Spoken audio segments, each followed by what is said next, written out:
Hello, welcome to my channel. Before proceeding to study, please subscribe to my channel. Today, we will explore the fascinating world of basic mechanical engineering. We'll dive into key concepts like fluid properties. Slide 1, Fluid Properties, Introduction. Let's begin by understanding what fluids are. A fluid is any substance that can flow. This includes both liquids and gases. Unlike solids, fluids do not resist deformation, they change shape when a force is applied. To study how fluids behave in various engineering applications, like pipelines, engines, or pumps, we must understand their key properties. Density tells us how much mass is present in a given volume. Heavier fluids like oil have higher density than lighter fluids like air. Viscosity indicates how easily a fluid can flow. Water flows easily, low viscosity, while honey flows slowly, high viscosity. Surface tension is the invisible skin on the liquid's surface that pulls it together. That's why water forms droplets. Pressure is the force a fluid exerts over a unit area. It's measured in pascals, pa. Specific volume is the space occupied by a unit mass of fluid. Think of it as the roominess of the fluid. Specific weight is the weight of a unit volume of fluid, so it depends on both mass and gravity. Temperature affects every other property. Heating a fluid reduces its viscosity, changes its density, and increases pressure in a closed space. Slide 2. Density in specific volume. Let's go deeper into two related properties, density in specific volume. Density is mass divided by volume, ρ equals mv. A dense fluid contains more matter in the same space. Example, water has a density of around 1000 kg per cubic meter.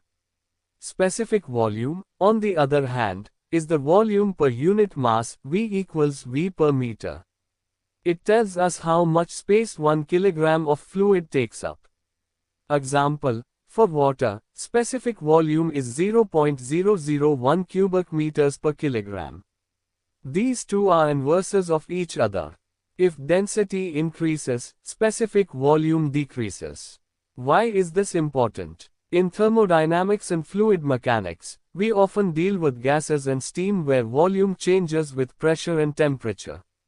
Using specific volume helps us understand how compressible the fluid is. One important term here is buoyancy, the upward force experienced by objects in a fluid. It's directly affected by density. Slide 3. Viscosity in temperature. Now let's discuss viscosity, which is the fluid's resistance to flow.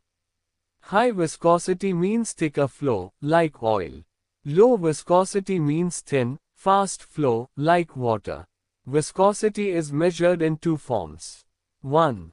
Dynamic viscosity, how much resistance there is to shear stress. 2. Kinematic viscosity, dynamic viscosity divided by density. Temperature has a big effect on viscosity. For liquids, heating them reduces their viscosity, making them flow faster. For gases, the opposite can happen. Example, engine oil is thick when cold but becomes more fluid as the engine heats up. That's why selecting the right oil grade is critical in mechanical design. In practice, viscosity affects lubrication, pipe flow, pump performance, and heat transfer systems. A new term here is shear stress, the force that causes fluid layers to slide over one another. The more viscous the fluid, the more resistance it offers to shear. Slide 4. Surface tension and pressure.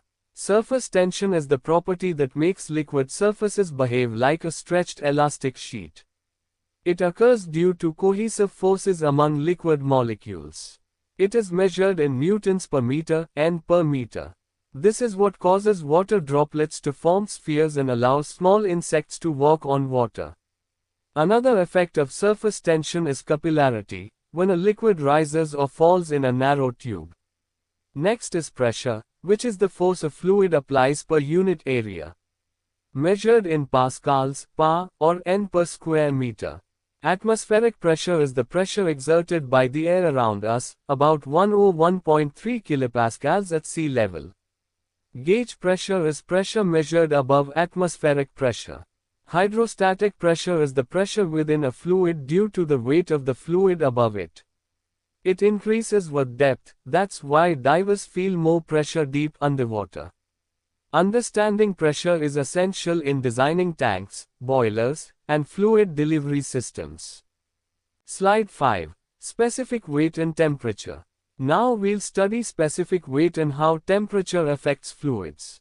Specific weight, gamma, is the weight per unit volume of fluid. It is calculated as gamma equals rho times g, where rho is density and g is acceleration due to gravity, 9.81 meters per square second. It is measured in N per cubic meter.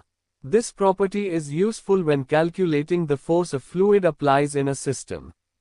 Temperature is a fundamental property that influences almost every fluid behavior. As temperature rises, density generally decreases. Viscosity decreases in liquids. Pressure may increase in closed containers. Another key concept is thermal expansion. Fluids expand when heated, which affects flow, volume calculations, and even safety in systems. Absolute temperature is measured from absolute zero. The SI unit is Kelvin, K, but Celsius is commonly used in engineering practice.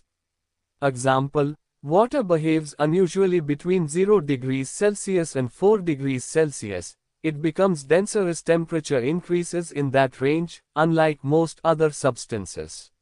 Slide 6. Differences, density vs specific volume.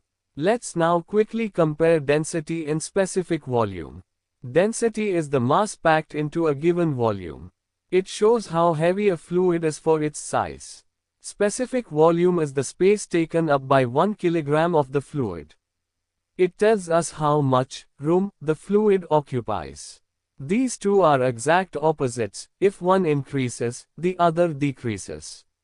For example, water has a density of 1000 kilograms per cubic meter, so its specific volume is 0.001 cubic meters per kilogram. In short, high density right pointing arrow low specific volume. Low density right pointing arrow high specific volume. Both are important in fluid and thermal systems like pumps, engines, and boilers.